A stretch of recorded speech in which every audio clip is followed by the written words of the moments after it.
ایک صحابی ہیں جریر بن عبداللہ رضی اللہ تعالیٰ عنہ، انہوں نے اپنے نوکر سے کہا منڈی سے گھوڑا خرید کے لاؤ اور میرے پاس لے آنا، میں پیسے ادا کر لوں گا۔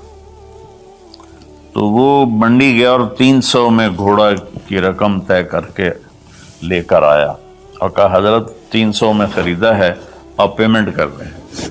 جریر بن عبداللہ یمن کے شاہی خاندان سے تھے، انہوں نے وہ نسلوں کو پہچانتے تھے گھوڑے کی، انہوں نے ایسے دیکھا تو گھوڑا قیمتی تھا، مالک مکان کو، مالک گھوڑے کو بھی پتہ نہیں تھا، لیکن کسی کو دھوکہ نہیں دینا، یہ میرے نبی کا فرمان ان کے اندر گونج رہا تھا۔ کہنے لگے میرے بھائی میں آپ کے گھوڑے کے 300 کر دوں؟ وہ بڑا حیران ہوا، بھائی کبھی خریدنے والا بھی قیمت بڑھاتا ہے؟ وہ تو کہتا جی 2-4 روپے اور گھٹ کرو، وہ کہتا جی ساڑھی اتنی خرید ہی کوئی نہیں، یہ روزانہ کا جھوٹ ہے۔ تو انہوں نے کہا جی کر دو، پھر کہا 400 کر دوں؟ کہا جی کر دو، کہا 500 کر دوں، 600 کر دوں؟ وہ بیچارہ پریشان ہو گیا کہ لگتا ہے میرا مذاق ہو رہا ہے۔ جب انہوں نے کہا 800 کر دوں؟ کہنے لگا حضور میں تو 300 تو بھی راضی ہوں، تسی پتہ نہیں 500 کیڑی گل دا بتایا، میں نے جی منظور ہے تسی 800 کر دو۔ تو آپ نے خادم سے فرمایا اس کو 800 دے دو اور گھوڑا باندھ دو۔ وہ تو پٹھیاں چھالاں ماردا یا نکلیا، لبے میرے تو کم بن گئے، سر کڑائی تے پنجے کے ہوئے چوں۔ تو جب وہ باہر نکلا تو ان کے خادم نے عرض کیا حضرت میں جب 300 طے کر کے آیا تھا اور اس نے خوشی سے قبول کیا تھا، تو 500 جناب نے کس خوشی میں بڑھائے ہیں؟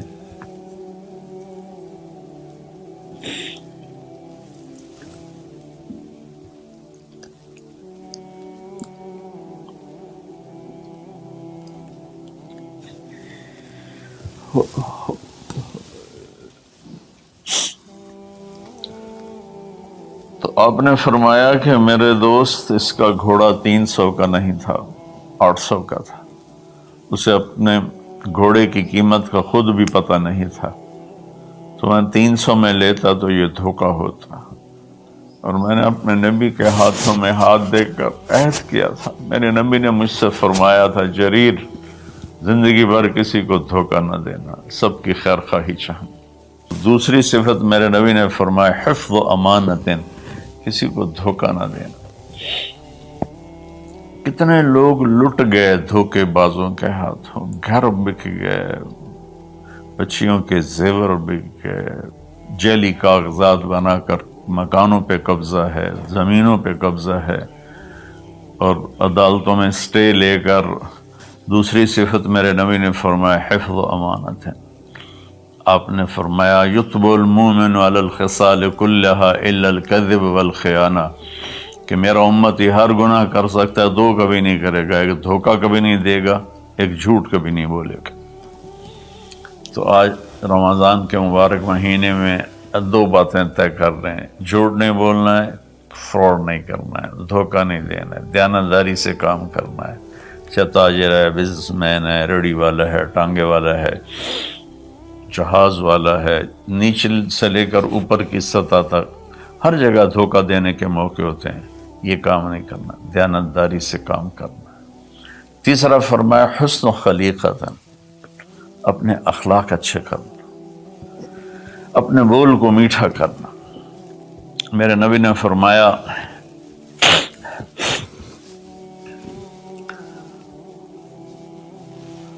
معاذ تمہیں اپنی شریعت کا خلاصہ بتاؤں؟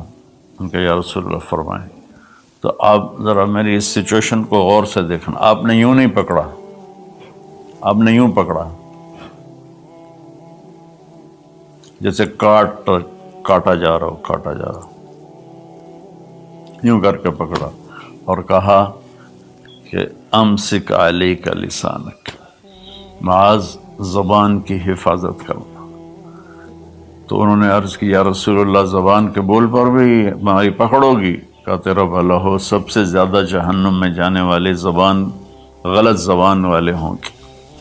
تو ہم نے اپنے بچپن میں دیکھا اتنا خاندان آپس میں جڑا ہوا تھا کہ ان میں سے سوئی نہیں گزرتی تھی، بڑے چھوٹوں کے آگے، چھوٹے بڑوں کے آگے۔ ایک عجیب ماحول بچپن میں دیکھا ہے 60 کی دہائی میں۔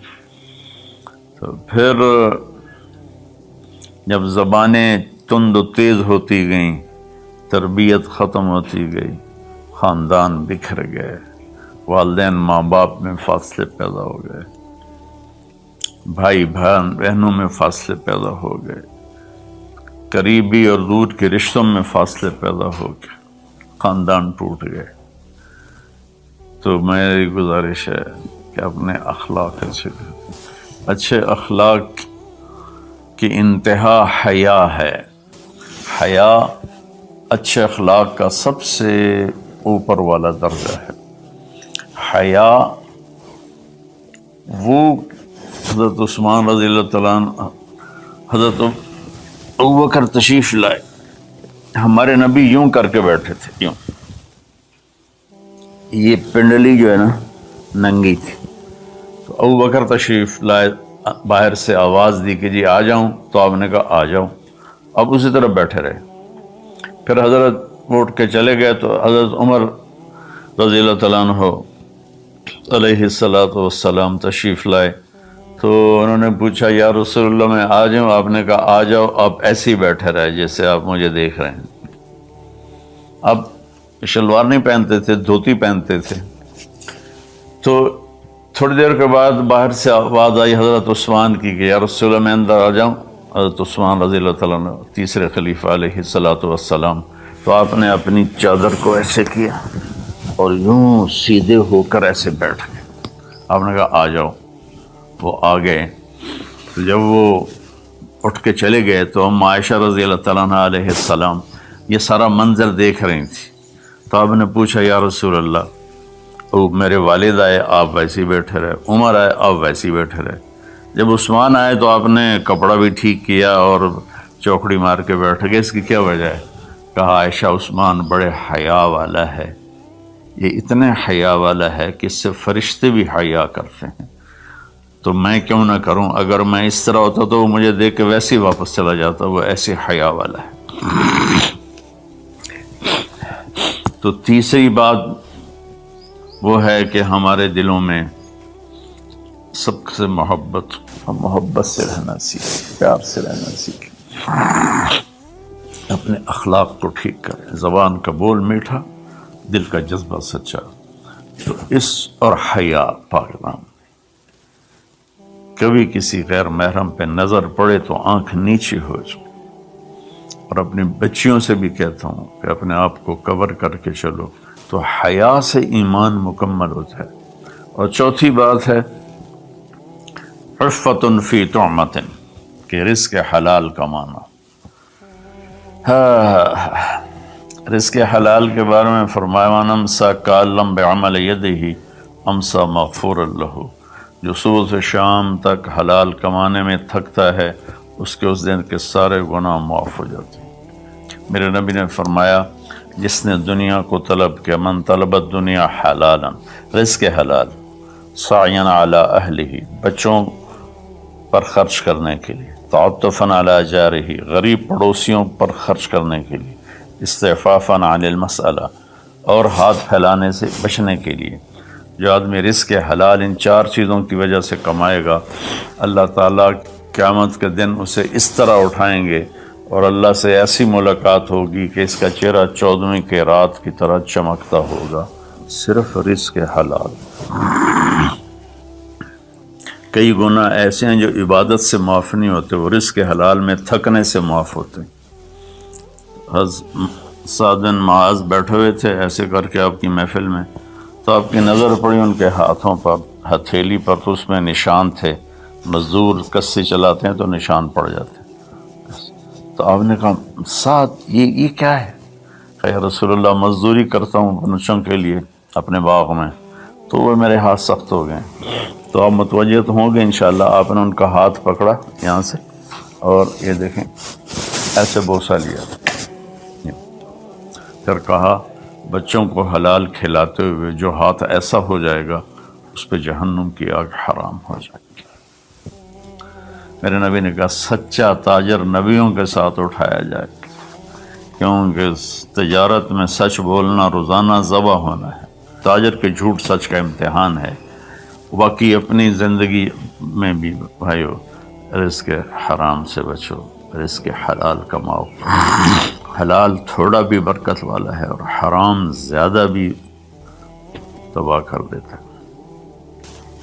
اپنی بات کو میں خلاصہ کر کے، سچ بولنا ہے، صدق و حدیث، جھوٹ نہیں بولنا، حفظ و امانت، دیانتداری سے کام کرنا ہے، دھوکہ نہیں دینا، حسن و خلیقت، اچھے اخلاق بنانے ہیں، حیا والا بننا ہے، میٹھے بول والا بننا ہے، عفت فی طعمت، رزق حلال کھانا ہے۔